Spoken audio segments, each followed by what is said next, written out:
Paradoxalement, le plus petit métro de France se trouve dans la deuxième plus grosse ville du pays. L'idée d'un métro à Marseille apparaît dès le début du XXe siècle, mais il faudra attendre les années 60 pour que le projet soit concrètement lancé, devant l'engorgement des rues de la ville par le trafic automobile. Ainsi, la ligne 1 est mise en service en 1977 entre La Rose et la gare de Marseille-Saint-Charles. L'année suivante, elle est prolongée vers le sud en passant par le centre-ville. En 1984, la ligne 2 est mise en service entre Joliette et Castellane.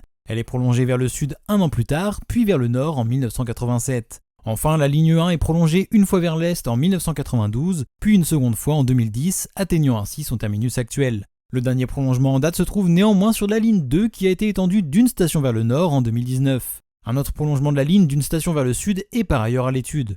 Malgré tout, depuis l'ouverture du réseau en 1977, de nombreux prolongements ont été proposés mais sans jamais aboutir à cause de l'aspect financier.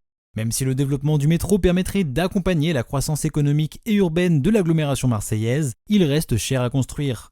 À court et moyen terme, la métropole privilégie donc le développement du réseau de tramway, moins coûteux et plus rapide à mettre en œuvre. Au niveau du matériel roulant, le métro de Marseille utilise des rames MPM76 dérivées de la technologie du métro sur pneus parisien, notamment les MP73.